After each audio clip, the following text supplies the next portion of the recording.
Bien, buenos días a todos ustedes a la sesión del 9 de julio de 2020. Ya estamos en la recta final de estas 10 sesiones que yo les solicito a ustedes para poder presentarles, pues, digamos, una panorámica teórico-conceptual de algunos de los problemas fundamentales de las ciencias sociales y sobre todo el de ir generando una herramienta teórico-metodológica para poder hacer algún tipo de estudio de carácter social.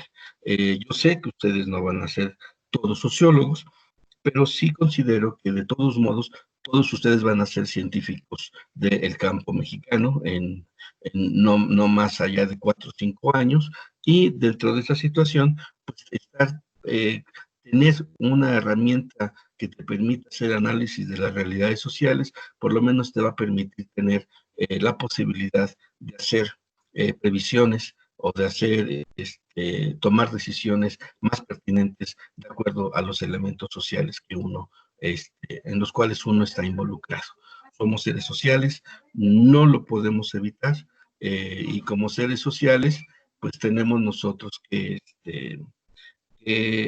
aprender a comprender, empezar a comprender estas realidades. Bien, entonces el día de hoy, en esta siguiente sesión, pues vamos a hablar acerca de las instituciones. Nos quedamos en ese tema en la sesión anterior y vamos a partir de ese tema de las instituciones, perdón, de los campos de interacción y de las instituciones, vamos a llegar a la definición de lo que es el Estado. Vamos a ver algunas definiciones de lo que es el Estado y, por supuesto, de lo que esto implica en la operación administrativa de instituciones, tanto de Estado, de carácter público, como aquellas que son de carácter privado.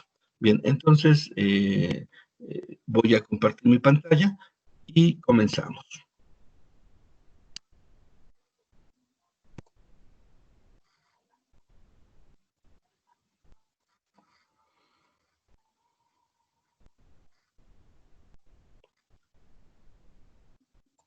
Ok, para esto voy a abrir la presentación anterior, solamente para contextualizarnos de qué es lo que hemos estado viendo. La sesión 5 fue la sesión sobre campos de interacción.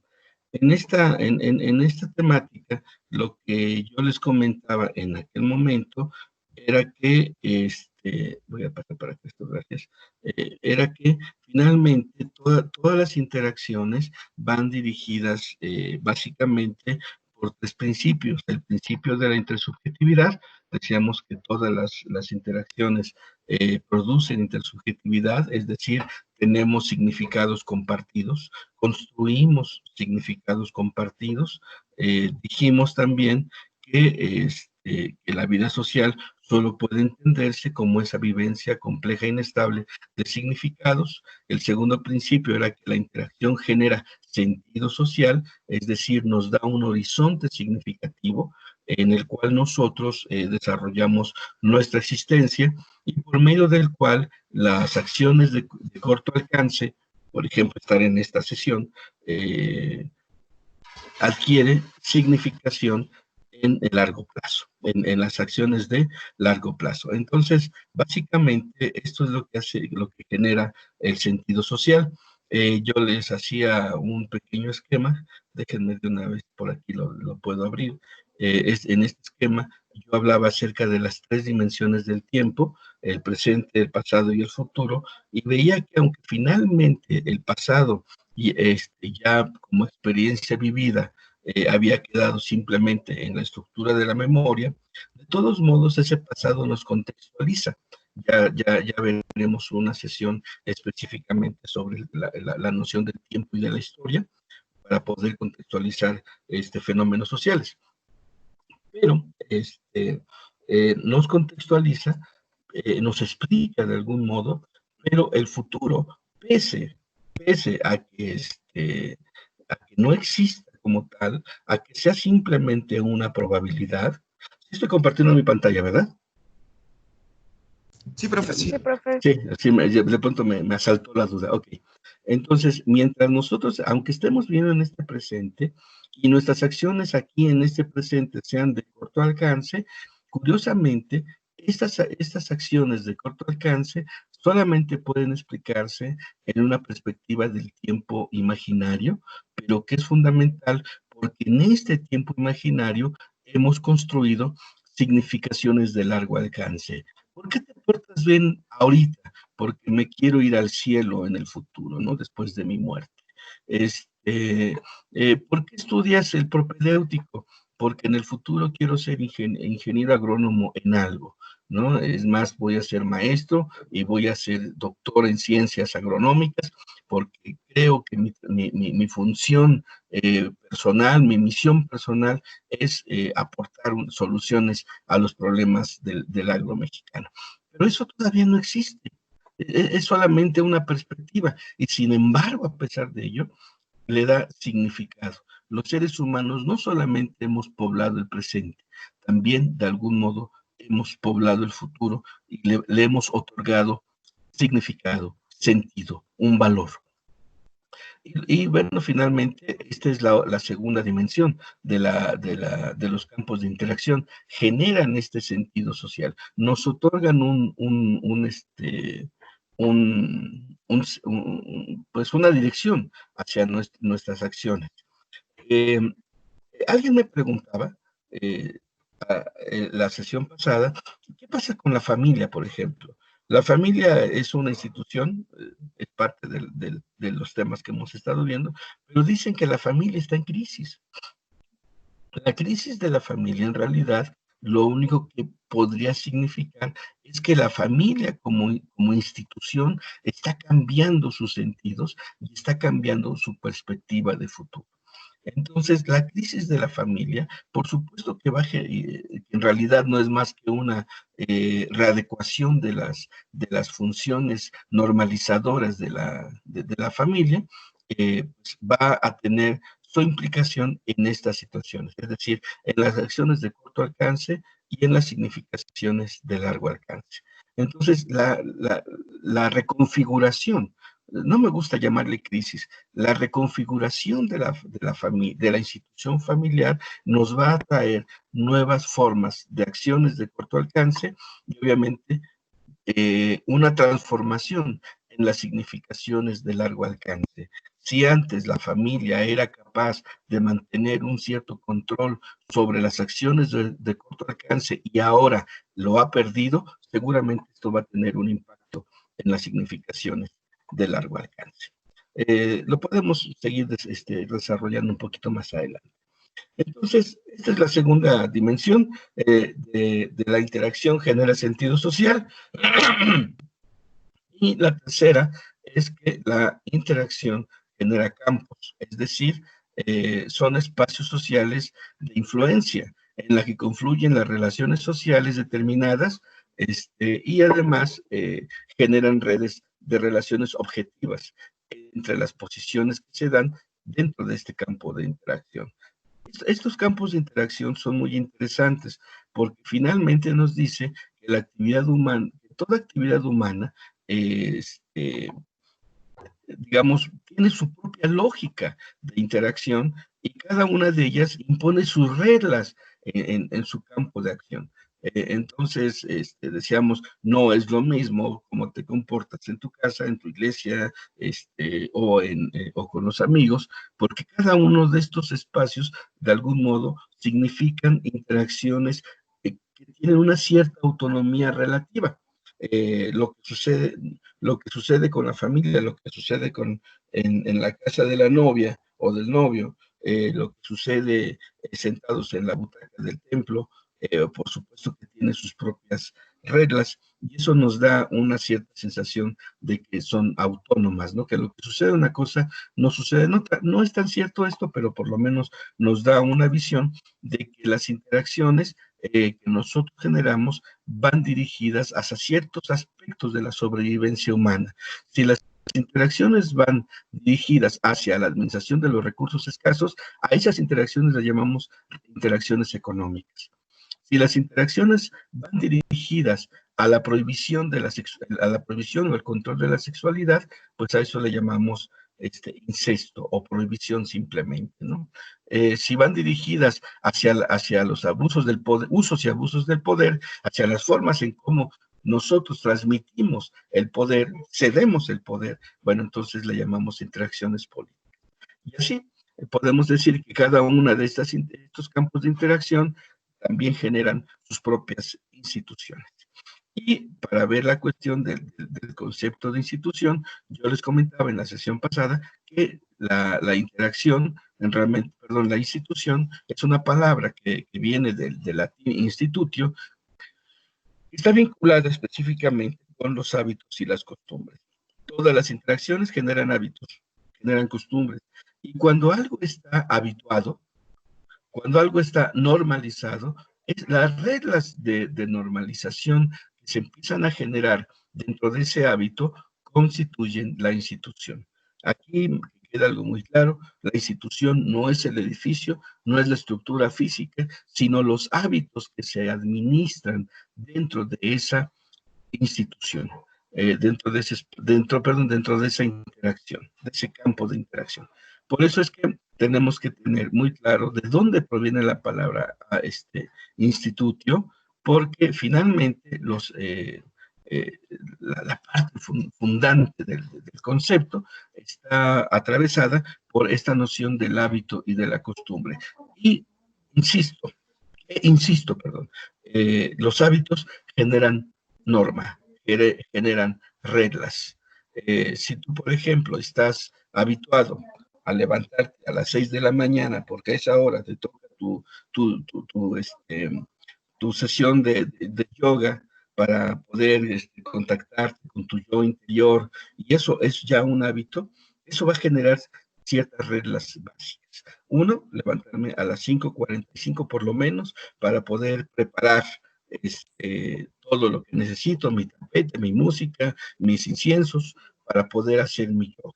Y eso ya se convierte en una regla, tanto que la gente que está alrededor empieza a respetar la regla y te van a colocar tu alarma a las 5:45, algunos incluso quizás hasta digan, no hagan ruido porque está en su yoga, ¿no?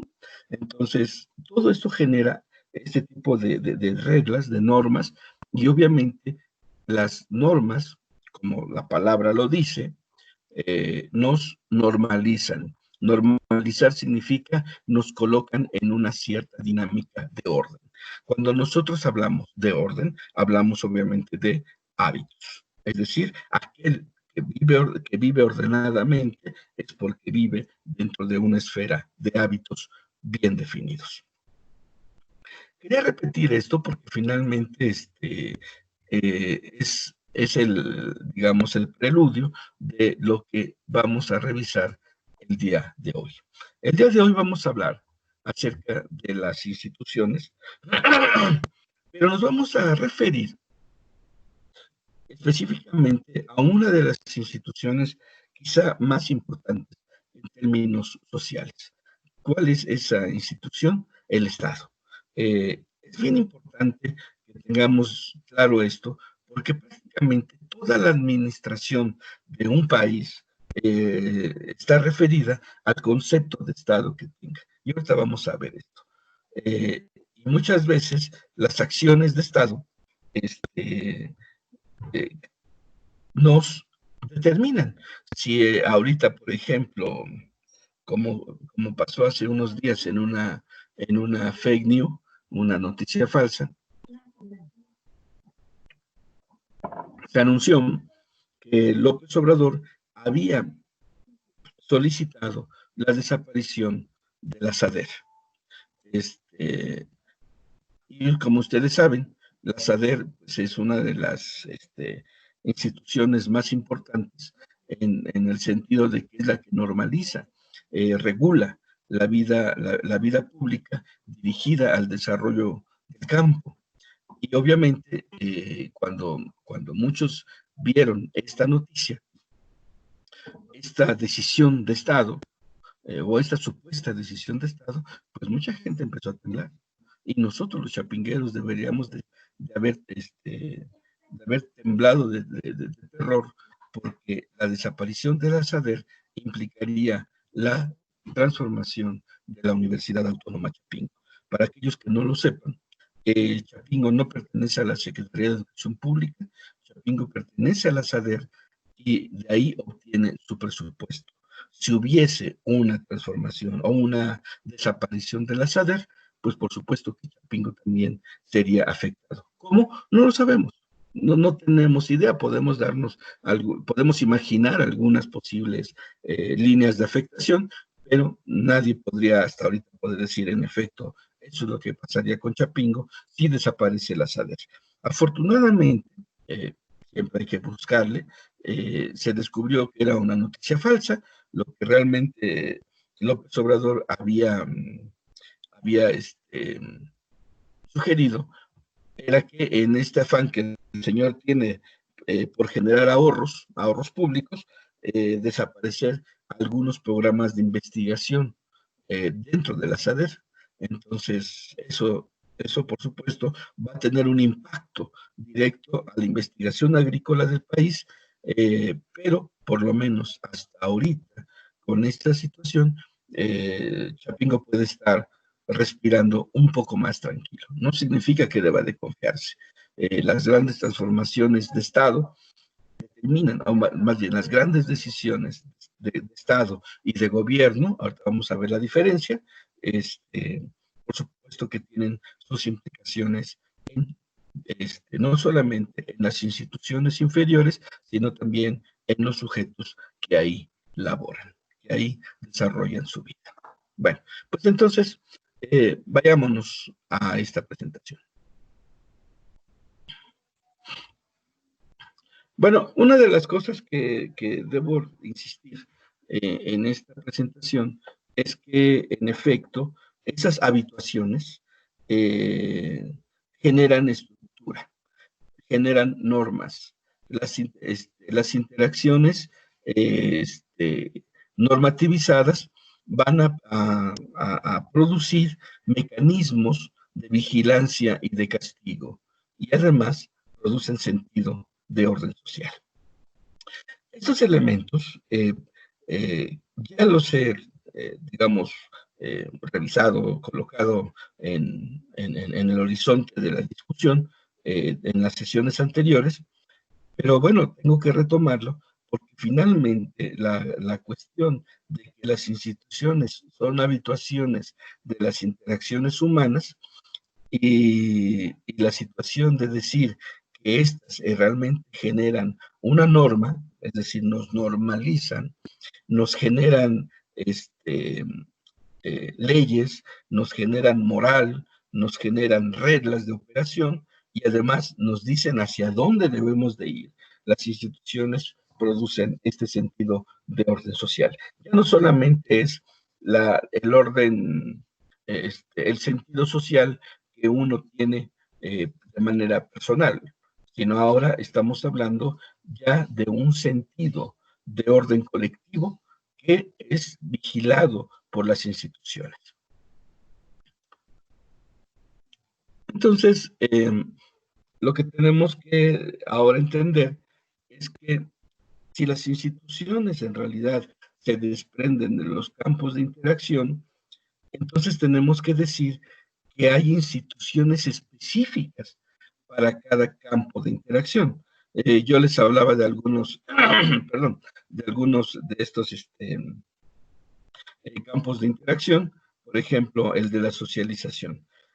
Los seres humanos necesitamos eh, transmitir a las nuevas generaciones nuestros conocimientos, nuestros valores, nuestra estructura social. Y para hacerlo, entramos a un campo de interacciones donde le decimos a nuestros hijos qué pensar, qué lenguaje hablar, con qué valores juzgar el mundo y cómo organizarse colectivamente, cuál es la mejor manera. Y para esta acción de la socialización, hay dos instituciones socialmente conformadas, constituidas, que son la familia y la escuela.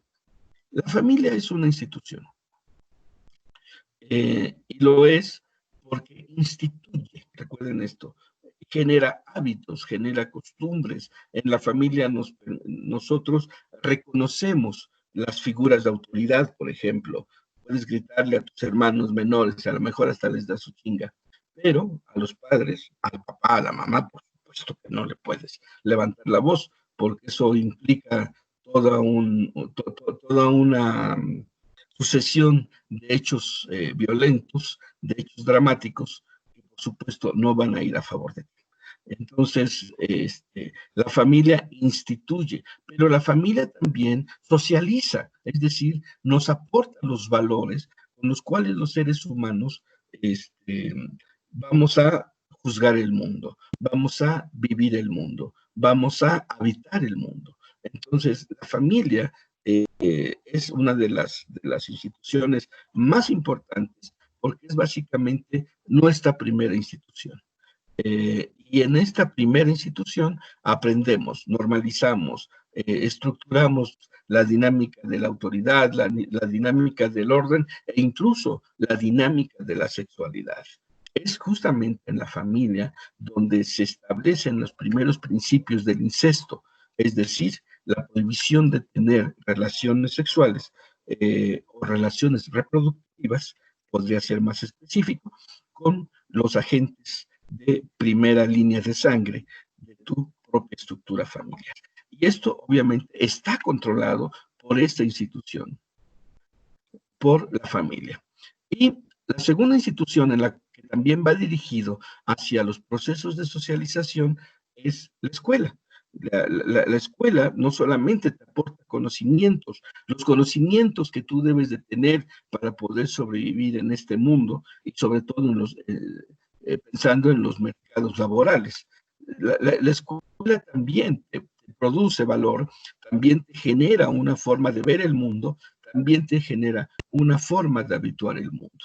A mí me da mucha, pues no sé si entre risa y pena el hecho de que hay una práctica muy chapinguera que es la de reconocerse como chapingueros en todo el mundo.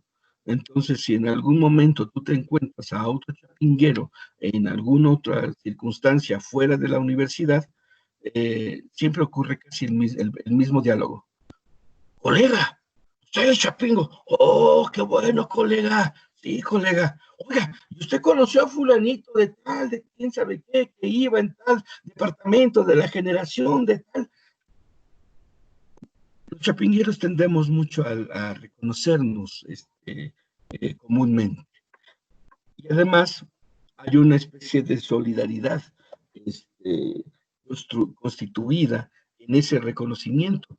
Eh, a mí me ha pasado, como egresado de Chapingo, que si voy a otro estado y alguien es de Chapingo, esa persona no solamente te recibe, te pregunta primero las credenciales de identidad, de qué licenciatura, de qué generación, a quién conociste, ese es el rapport, esa es la forma de reconocimiento, sino que además incluso ya en ese plano de solidaridad te va permitiendo, digamos, vincularte con los espacios que tú requieres para ese momento. Entonces, hay una cierta, espero que ese reconocimiento y esa solidaridad chapinguera no termine.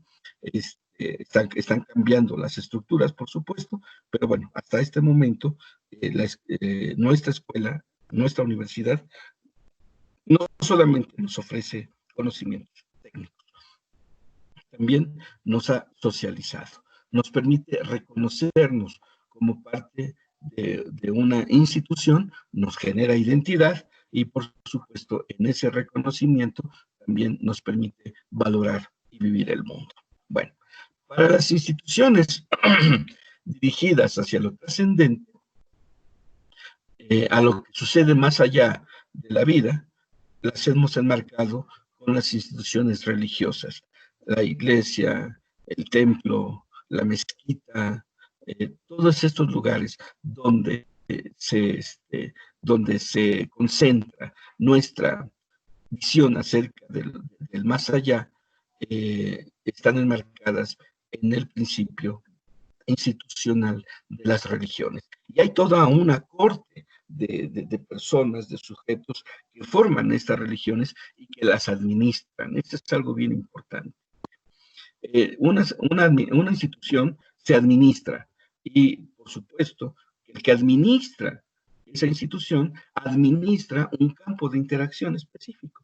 Y entonces, para todo aquello que esté vinculado con la moral, para todo aquello que esté vinculado con el bien y el mal, para todo aquello que esté vinculado con lo que va a suceder con el alma humana después de la muerte, tenemos instituciones religiosas que administran ese discurso, que administran esa estructura de verdad y, por supuesto, también estructuran la normalización de los sujetos dentro de esta dinámica.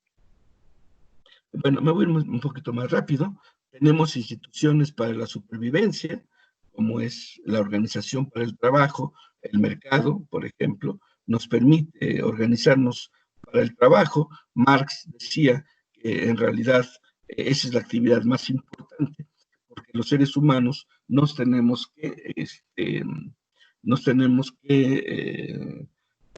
¿cómo puedo decir? Generar las condiciones reales de existencia. Y la generación de estas condiciones materiales de existencia se dan precisamente en la esfera de la organización para el trabajo. Y entonces tenemos que producir, tenemos que distribuir y tenemos que consumir. En estas tres esferas de la producción, la distribución y el consumo, aparece esta institución, que es una de las instituciones más importantes también, junto con la familia y junto con la religión y junto con el Estado, que es precisamente el mercado. Y aquí está, para el poder, para las formas de organizarnos, para la forma de administrar el poder, nosotros, los seres humanos, hemos construido una institución que es una suma de instituciones, ¿sí? Que es precisamente el Estado. El Estado no es una entidad cualquiera, no es una institución. En realidad, el Estado es una sumatoria de sentidos sociales, es una sumatoria de, de campos de interacción y es una sumatoria de instituciones que administran un cierto sector de lo que le vamos a llamar aquí la administración pública. Vamos a ver qué es el Estado. ¿Qué es el Estado? Bueno, me voy a permitir pasar muy rápido una serie de autores clásicos que han tratado el tema del Estado. Permítame solamente un segundo, un segundito nada más, por favor.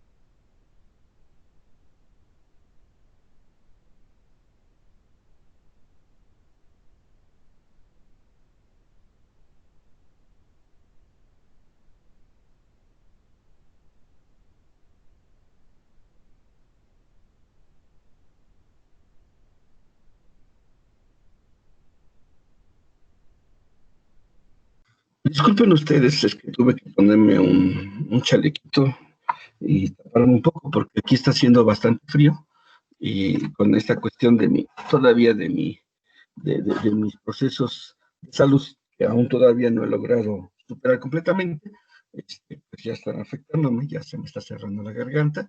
Entonces, bueno, continúo entonces. Disculpen ustedes. Entonces estábamos con una serie de definiciones de lo que es el Estado. Cicerón, por ejemplo, decía, es una multitud de hombres ligados por la comunidad de derecho y de la utilidad para un bienestar común.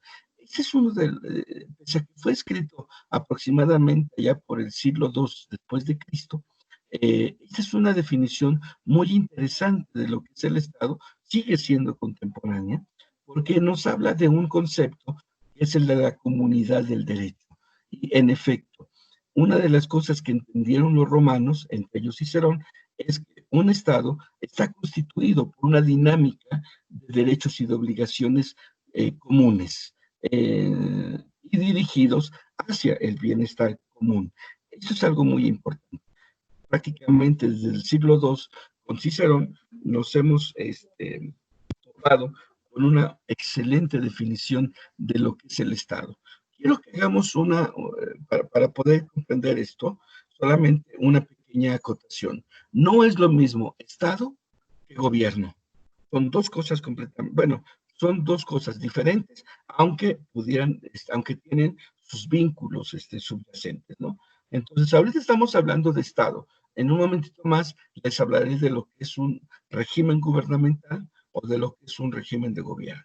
Entonces, otra definición de Estado es la que nos dio Thomas Hobbes en pleno siglo XVII, que nos dice, una institución cuyos actos, por pactos realizados, aquí habla del contrato social, son asumidos por todos, al objeto de que puedan utilizarse la fortaleza y los medios de la comunidad, como se juzgue oportuno, para asegurar la paz y la defensa común. El Estado, entonces, es una institución de acuerdo social, de pactos sociales realizados, por medio de los cuales buscamos la paz y la defensa común, pero a través de los medios de fortaleza de la comunidad. ¿Qué es esto de los medios de fortaleza de la comunidad? La fuerza, el ejército, la guerra. Si es necesario todo esto para asegurar la paz y la defensa común, entonces se tiene que realizar. Thomas Hobbes creía que la institución, que el Estado más importante, la forma más elevada de gobierno entre los pueblos humanos era precisamente el de las monarquías absolutas, porque el pueblo otorgaba por excepción el poder a un monarca, y ese monarca utilizaba los medios de fortaleza de la comunidad para asegurar la paz y la defensa común. Otra definición de Estado es la que nos da Hugo Grocio en el siglo XX. Y me parece que también es una muy buena definición de Estado. Para Grocio, el Estado es la asociación perfecta de hombres libres, unidos para gozar de sus derechos. Otra vez aquí el asunto del derecho es bien importante. Y para la utilidad común. De hecho, hasta aquí no ha dicho nada más que lo que dijo Cicerón. Pero también dice, es la asociación política soberana que dispone de un territorio propio. Y aquí ya aparece un nuevo elemento. Ya no solamente es la cuestión del derecho y de la utilidad, sino además de la disposición de un territorio propio, con una organización específica y un supremo poder facultado para crear el derecho positivo.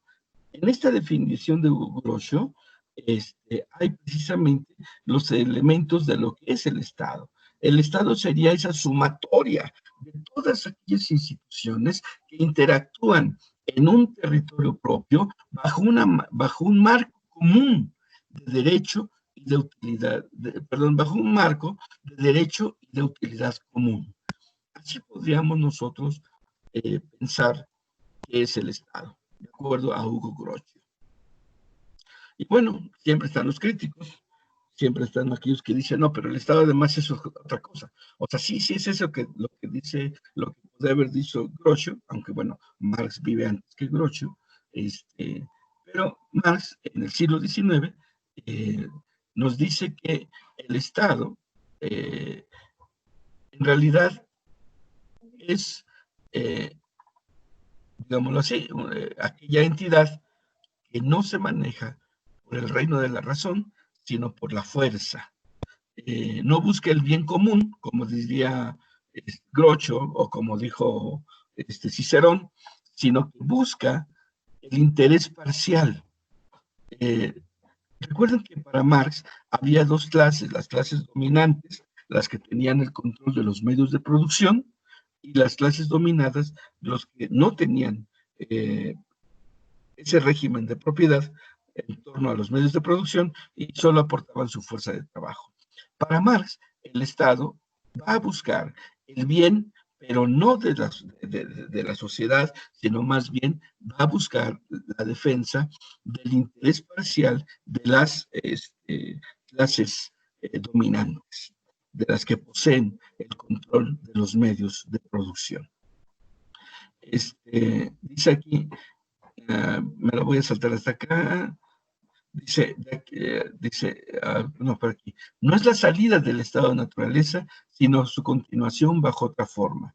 Antes, al contrario, la salida del estado de naturaleza coincidirá con el fin del estado. Bueno, básicamente, la parte importante que me interesa que ustedes entiendan de esta definición de Marx es precisamente esto, que no se trata del reinado de la razón, no se trata de la historia del bien común, sino de la fuerza, del poder, del dominio y, por supuesto, de la defensa de los intereses de sectores parciales de la sociedad, las clases dominantes. Y bueno, ya solamente para terminar estas definiciones de Estado, esta que encontré, que me parece muy buena, de Malberg, dice, el Estado es la comunidad política con un territorio propio y que dispone de una organización. Aquí dijo exactamente lo mismo que Groucho. Dice, el Estado es la comunidad de hombres sobre un territorio propio y organizados en una potestad superior de acción y coerción. La potestad superior de acción y coerción es el Estado. Y obviamente, pero el Estado no es solamente esa potestad, sino también los procesos que legitiman esa potestad. Hay un autor que curiosamente ahorita me estoy dando cuenta que no lo coloqué, pero que nos diría más o menos lo siguiente. Voy a utilizar esta pizarrita porque creo que sí es importante traerlo a colación. Lo voy a colocar aquí. Antonio Gramsci, que fue un pensador italiano, nos decía que, bueno, más o menos en términos generales podría estar de acuerdo con algunas de las definiciones que aquí hemos aportado, pero él decía algo que me parece muy interesante y que es importante, yo creo que considerarlo como un elemento de análisis. A ver, aquí está, ahí está. Por un lado, diría Gramsci, está, bueno, más bien, el Estado, diría él, está constituido por la sociedad política, ahorita vamos a ver qué es eso, la sociedad política, y también por la sociedad civil.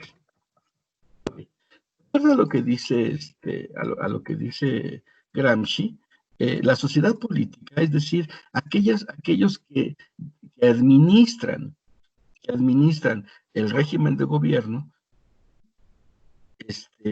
solamente pueden existir porque la sociedad civil les ha dado, por una situación de excepción, la posibilidad del poder a estos de la sociedad política.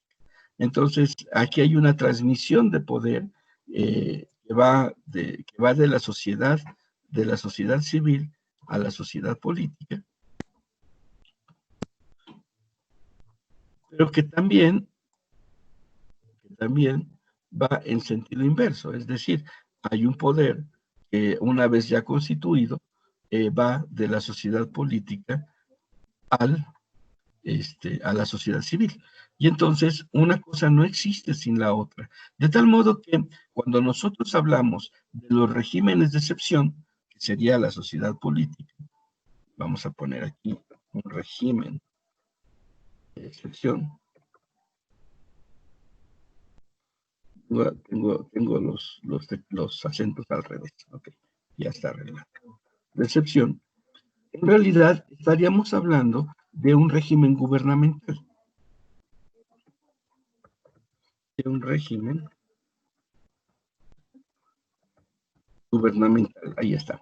Y entonces, el régimen gubernamental,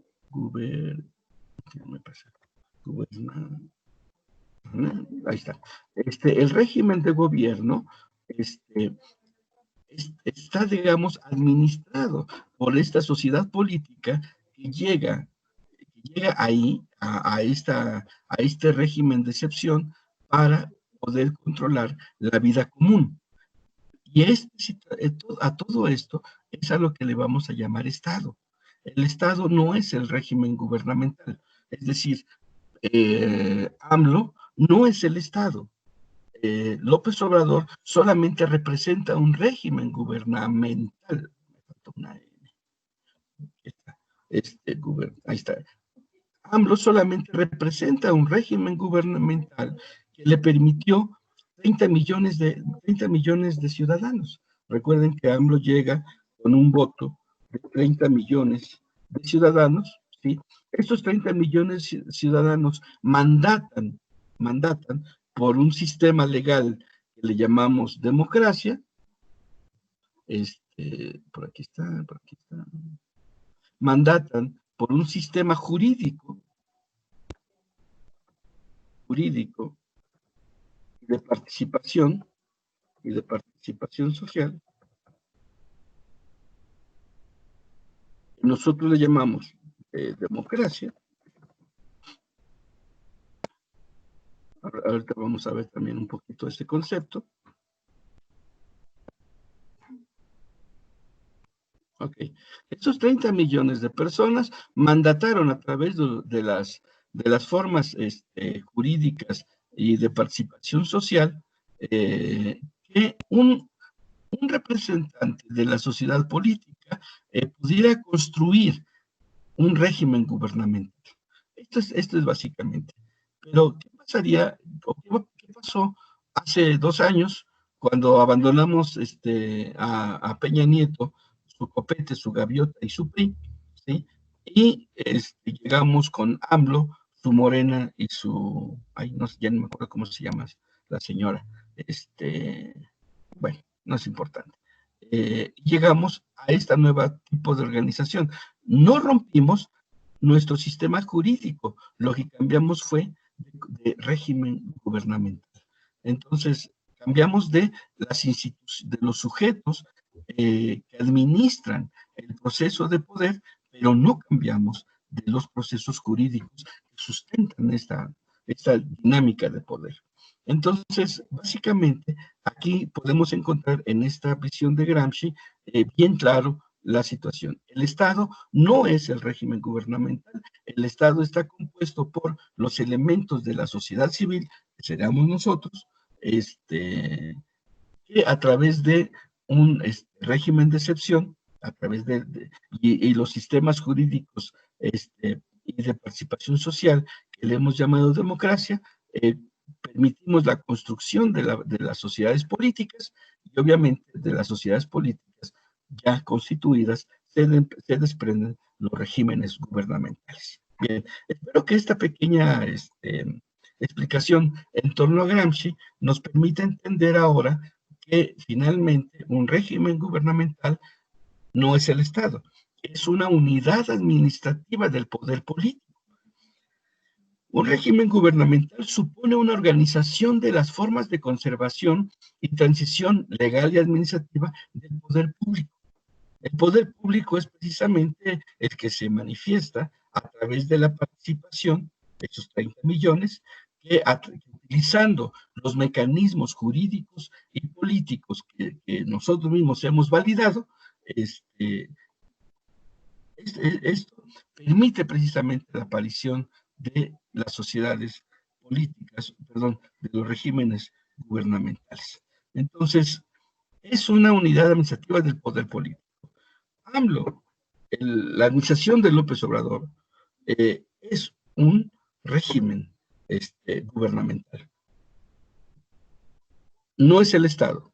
El Estado nos incluiría incluso a la sociedad civil, porque de algún modo, a través de esos mecanismos de jurídicos y políticos que normalizan nuestra participación, otorgamos a ciertos actores públicos precisamente a establecer una dinámica de construcción de ese régimen gubernamental. Bien, yo creo que con esto sí queda claro lo que es la diferencia entre el Estado como una suma de instituciones, el Estado como una estructura del poder público territorial, aquí ya lo tenemos, de acuerdo a lo que nos decía Malberg, y de acuerdo a lo que nos dice Groscio, ¿no? Como esta asociación que nos permite eh, pues gozar de los derechos y de la utilidad común, que dispone de un territorio propio, con una organización específica y un supremo poder. Bueno, esta dinámica del Estado es diferente a lo que es el régimen gubernamental, porque el régimen gubernamental es solamente la forma administrativa visible, pública, del poder político. Entonces, ahí hay ya la diferencia. Y bueno, pues me voy a saltar esto. Estos son cuestiones de ordenamiento legal, donde nos dice que, bueno, el ordenamiento político es establecido por una sociedad, por los poderes constitucionales, es decir, las democracias de algún modo están constituidas por estos poderes constitucionales, y además hay una carta magna, es decir, una constitución que regula toda la vida pública y que refiere a la definición de lo que somos actualmente en México, por ejemplo. Somos una república democrática representativa, laica y federal. Esta definición dice que somos como Estado, pero también nos dice que somos como regímenes gubernamentales. Este, en las democracias, específicamente en este tipo específico de régimen gubernamental, se caracterizan por la división de los poderes en legislativo, ejecutivo y judicial. Hay un marco jurídico, político, democrático, electivo, y bueno, pues estas son las cosas que tenemos que ver. Ya con este punto, ya hemos abordado un tema que es un tema muy complejo. Tendríamos que haberlo realmente desarrollado en unas 4 o 5 sesiones, pero bueno, en esta ocasión, por la condición de excepción que estamos viviendo por la pandemia, y por la necesidad de generar los mecanismos de evaluación y seguimiento de las asignaturas que estamos dando en el propedéutico en Chapingo, bueno, pues tenemos que desarrollar con esta velocidad.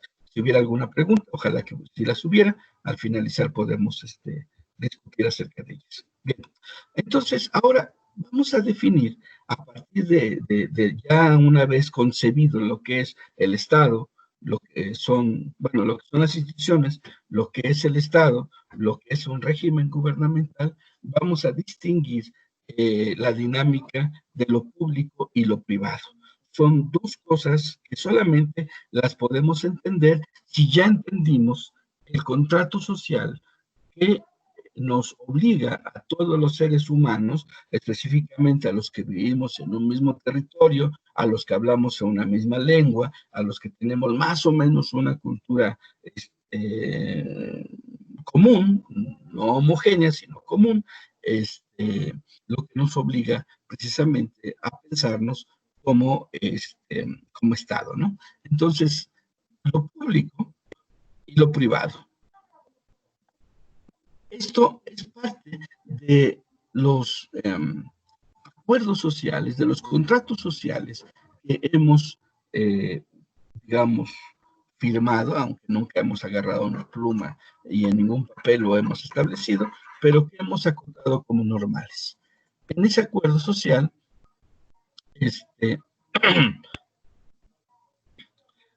nos dice que Permítame tantito, me perdí un poquito. Ah, sí estamos en esto. Ok. Entonces, para hablar acerca de lo público, de la noción de lo público, tenemos nosotros que decir que la noción de lo público requiere de la idea del individuo libre, ciudadano, en quien descansa la soberanía de la nación y del Estado moderno. La, la sociedad civil como la suma de los individuos ciudadanos. Bien, entonces, para los sistemas democráticos en los cuales nosotros vivimos, estas nociones son fundamentales. Individuo libre, ciudadano y sociedad civil. Son tres conceptos que están directamente vinculados y que de algún modo nos van a permitir la construcción del Estado moderno. Y no solamente la construcción del Estado moderno, sino también su virtual administración. Bien. Entonces tenemos aquí una definición de lo público. Dice Teresita de Barbieri, lo público se puede definir como el espacio de conocimiento y reflexión de la sociedad sobre sí misma y de las propuestas y acciones colectivas que tienden a mantener o alterar el estado de cosas vigente en la sociedad o en sectores particulares de la misma. En esta definición, lo que me gustaría que pudiéramos resaltar es precisamente esta cuestión de las acciones colectivas que tienden a mantener o alterar el estado vigente de cosas en la sociedad. Lo público está vinculado con esto. Pero además, lo público está vinculado específicamente con el Estado. Aquí en esta definición lo podemos ver más claramente.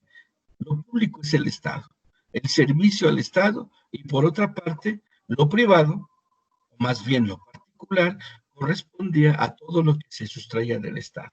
Entonces, hay dos dinámicas, digamos, diferentes en esta idea. Todo aquello, lo voy a poner en un cuadrito, a ver, permítame un segundo, aquí está. Todo aquello que corresponda al proceso de administración,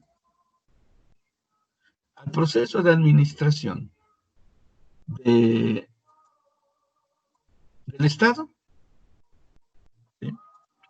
Es decir, todo aquello que esté vinculado a este régimen gubernamental,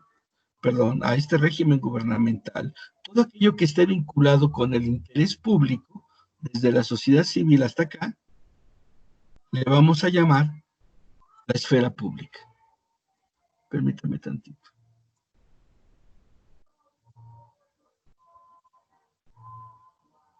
Aquí está.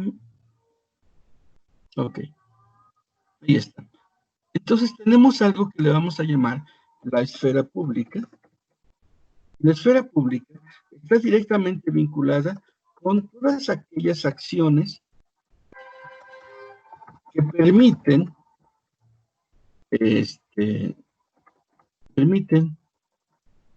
la operación de la sociedad política. De acuerdo a lo que vemos aquí en este gráfico.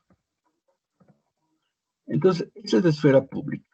Las acciones que permiten la operación de la sociedad política.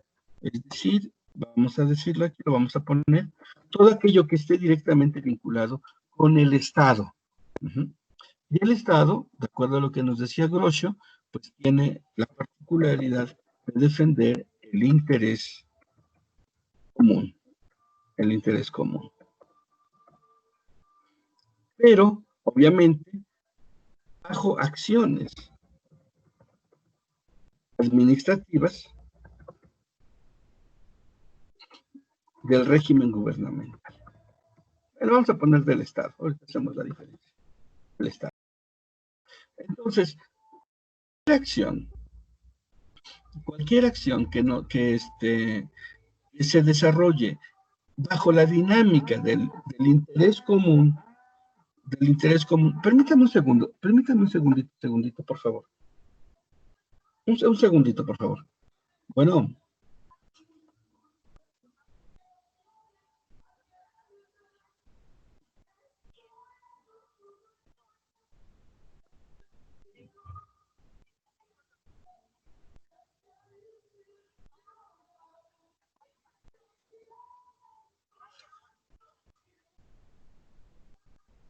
Perdón, una llamada un poquito urgente, pero bueno, aquí está.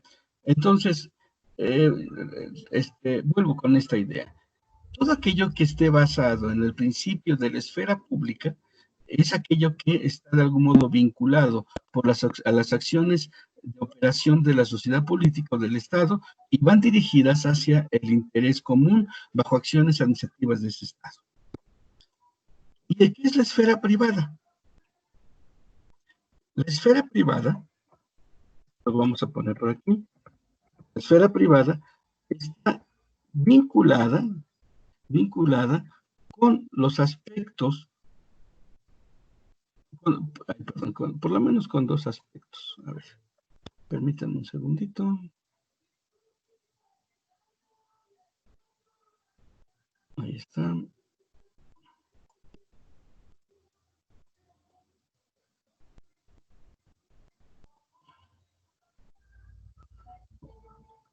Vamos a poner otro color porque está feo. Bueno, ahí está. Entonces, la esfera privada va dirigida hacia el interés individual. Cuando hablamos de privado, nos estamos refiriendo a aquellos aspectos de orden personal. Por aquí en la presentación lo había yo colocado, lo privado como expresión de lo individual. Se puede manifestar en los diferentes espacios, en la casa, en la calle, en los espectáculos, etcétera, etcétera. Entonces, hay una diferencia entre lo público, que guarda el bien común, y lo privado, que guarda el interés individual, el interés particular. Bien, de principio, entonces, con esto ya podríamos nosotros hacer una diferencia entre lo que es la esfera privada y la esfera pública. Si alguna acción colectiva está en medio de las acciones de operación del Estado, eso es parte de la esfera pública y obviamente que va a generar instituciones públicas. ¿Quiénes son las instituciones públicas? Pues las instituciones públicas son aquellas que están construidas precisamente a partir de la necesidad de administrar estas acciones de la esfera pública. Entonces, todas aquellas que de algún modo dependan del presupuesto federal, por ejemplo, y que ayuden a preservar el orden social, bueno, estas serán instituciones públicas. Ejemplo, la Secretaría de Educación Pública, la Universidad Autónoma Chapingo es una institución pública, el IMSS es una institución pública, etcétera, etcétera. Todas estas instituciones operan bajo la dinámica del Estado, del interés común que maneja el Estado, pero también bajo la dinámica de sus presupuestos. Esto también es algo bien importante. Siempre todas las instituciones de orden pública tendrán presupuestos de operación que derivan precisamente de esta línea de acciones que ya hemos aquí marcado como definitorias, ¿no? Ahí está. Mientras que la esfera privada van dirigidas hacia los elementos del interés individual o particular. Estas, por supuesto, solo dependen del Estado. El Estado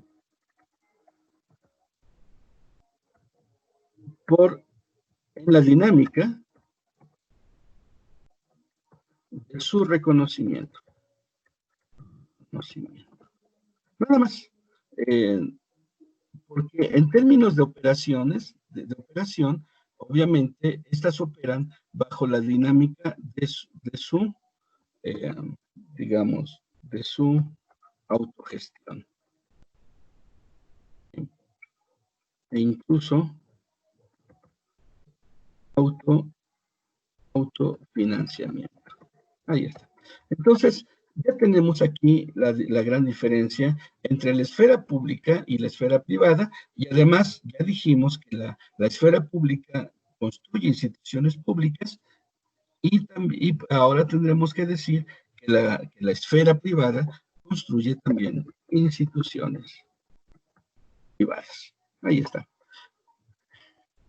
Las instituciones privadas van a permitir precisamente operar la dinámica del interés privado o particular, y obviamente tendrán solamente reconocimiento por parte del Estado para su operación, pero no podrán ser afectadas directamente por la dinámica del presupuesto de Estado, por ejemplo, ¿no? Ahí está. Bueno, entonces regreso otra vez a la presentación y me voy a saltar ya algunas cosas que ya las vemos. Dentro de la dinámica del sector privado, digamos que hay dos puntos que me interesaría resaltar, solamente para ir concluyendo. Por un lado, en la dinámica del sector privado, en la esfera privada, se desenvuelve un factor que aunque es parte de esta sociedad civil, por supuesto, en términos de la determinación de la construcción del Estado, perdón, de los regímenes gubernamentales, es público, también tiene una esfera de lo privado. Y la sociedad civil, por supuesto, también es parte de esta esfera privada, aunque en realidad la sociedad civil está más vinculada con la idea de lo público. Pero la otra parte es precisamente esta institución que de la que todos hablamos, el mercado. El mercado es una institución no solamente de distribución de mercancías, sino que es la expresión tácita del desarrollo de la esfera privada y del interés privado. El mercado, recuerden que el mercado está muy vinculado con el control de los procesos de producción,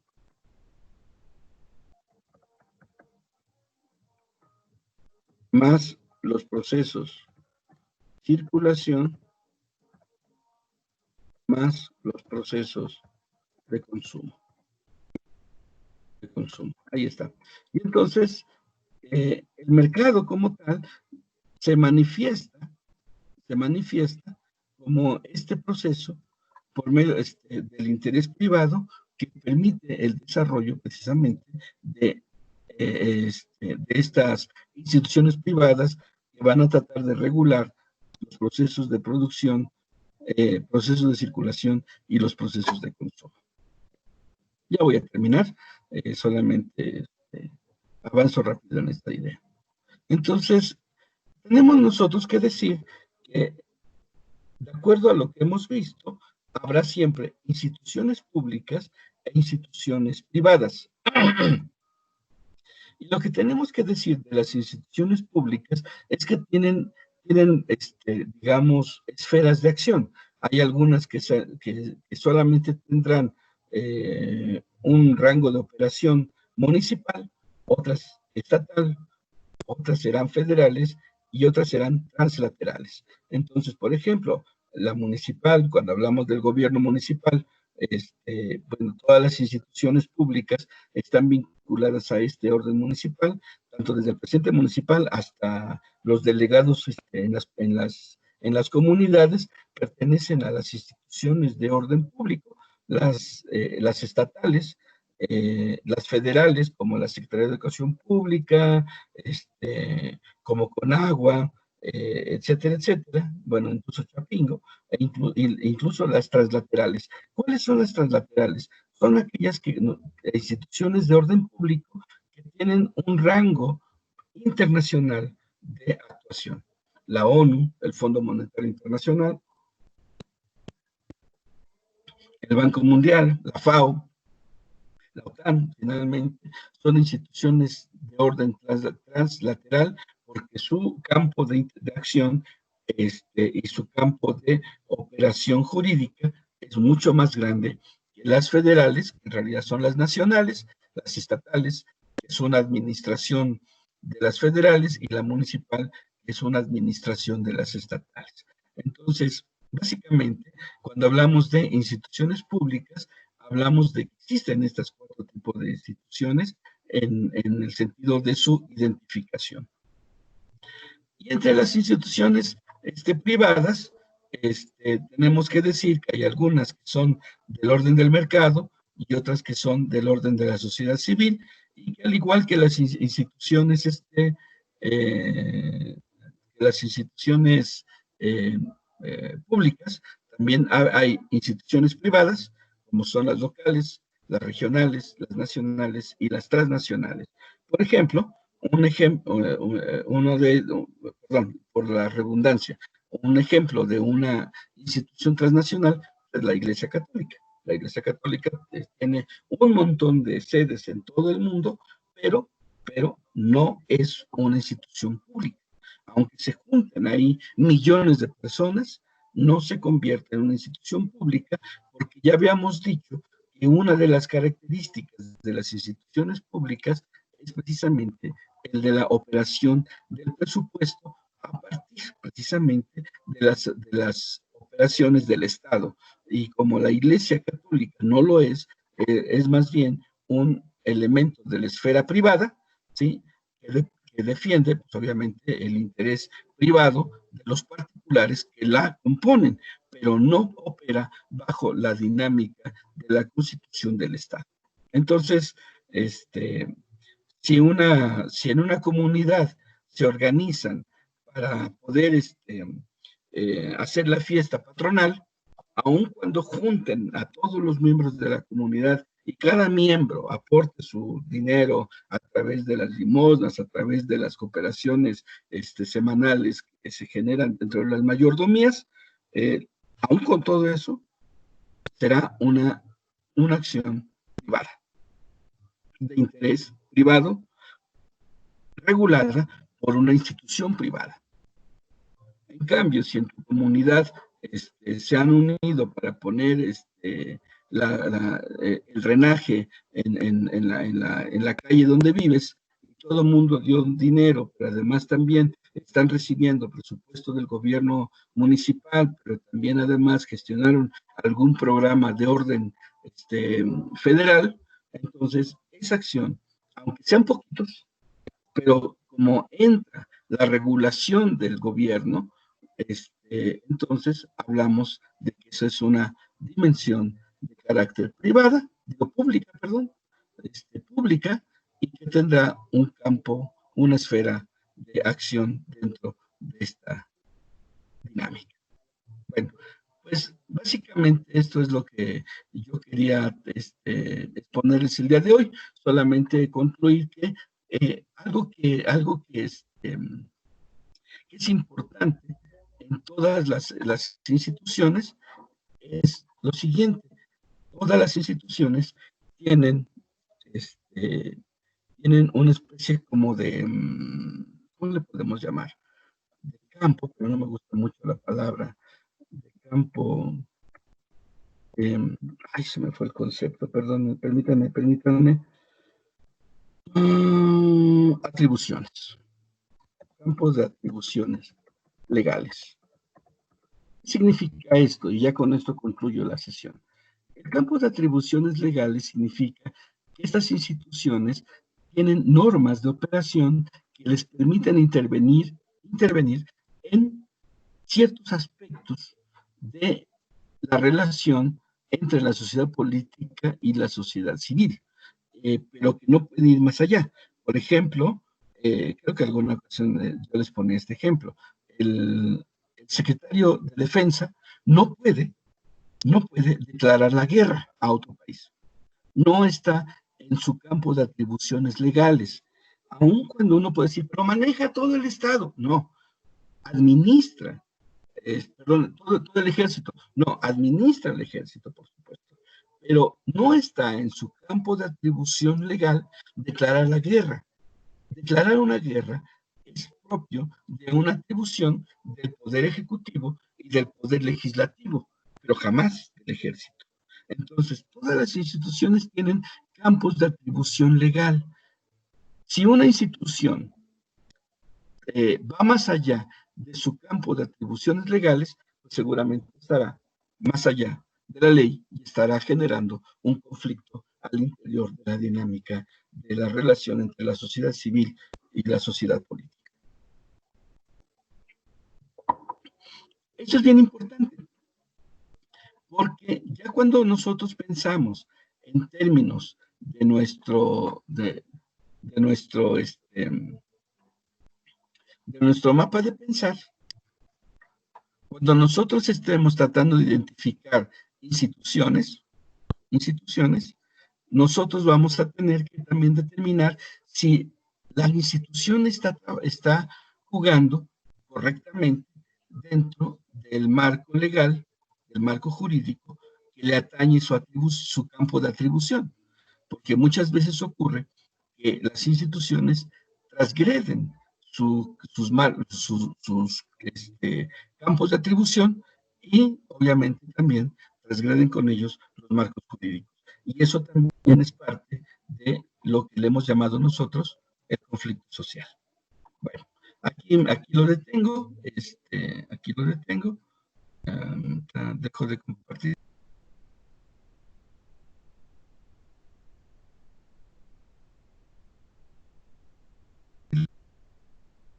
Bueno, eso pretendo, ahí está. Y entonces, pues con esto concluyo la sesión del día de hoy. Entonces, pues no sé si exista hasta este momento alguna pregunta, algún comentario de lo que aquí se ha expuesto en este día.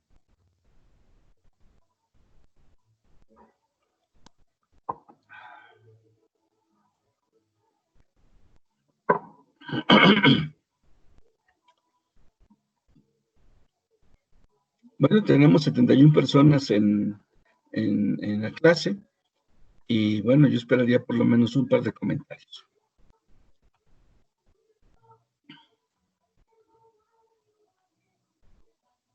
¿Alguien que levante la mano?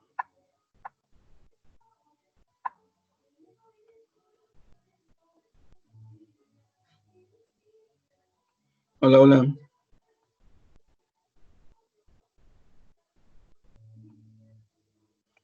Pues aquí estoy, profe, pero no tengo ninguna duda. Ok. Bueno, pues gracias, Emiliano. Eres Emiliano, ¿verdad? Sí, profe.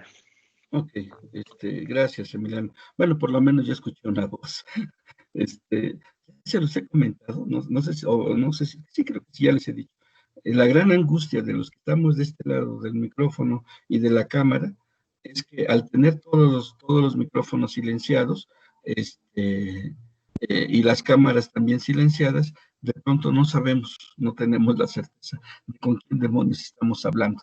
A pesar de que en la lista aquí haya 71 personas, no estoy tan seguro que estemos los 71 activos, o por lo menos están metidos, concentrados en lo que es la dinámica de la clase. Pero bueno, no tenemos modo ahorita de hacerlo. Yo les diría, a ver, prendan todos ustedes sus cámaras, siquiera para ver que están ahí. Y bueno, a lo mejor, como ya alguna gente lo ha planteado, el tratar de abrir una cámara sin autorización también es una violentación al derecho privado, ¿no? Entonces, no sé cómo podríamos hacerle para poder estar seguros de que aquí estamos los 72 personas, digo, me incluyo, las 72 personas en esta clase. Pero bueno, tendremos que seguir generando actos de fe, actos de confianza, y bueno, pues aquí estoy, ¿no? He tratado de ir organizando estas actividades, uno, para que ustedes tengan por lo menos una carga menos, ahora que de pronto la universidad tome una decisión sobre qué es lo que se tiene que hacer con respecto a la evaluación de este semestre. Y bueno, pues ya estamos avanzando. Este es un avance, ¿no? Por lo menos después de estas 4 siguientes sesiones, ustedes quedan libres de esta materia, quedan evaluados en esta materia y ya, pum, se acabó el asunto, ¿no? Pero sí se van a tener que generar mecanismos de seguimiento más pormenorizado para el siguiente semestre, porque no dudo, compañeros, no lo dudo, que el próximo semestre también tenga que ser todavía bajo esta modalidad de distancia. Se los comento, yo doy un par de clases en la Universidad Autónoma del Estado de México y ya nos acaban de mandar digamos, la carga horaria para el próximo semestre, y en esa carga horaria del próximo semestre, pues, son virtuales. Todas las clases van a ser virtuales en la Universidad Autónoma del Estado de México. No dudo que algo semejante vaya a ocurrir en el próximo semestre en la Universidad Autónoma Chapingo. Y bueno, pues tenemos que seguir adaptándonos a estas nuevas modalidades de comunicación educativa, y tendremos que ir mejorando estas formas de interacción, porque sí, les comento, es frustrante para este lado de pronto tener poca participación, porque de pronto no estamos tan seguros de hasta dónde llegó nuestra voz, pero sobre todo los contenidos de nuestra enseñanza. Bueno, pues, ¿qué les parece? Son 10:30, vamos a concluir esta sesión, voy a dejar de grabar. Es importante que todos sepan que esta sesión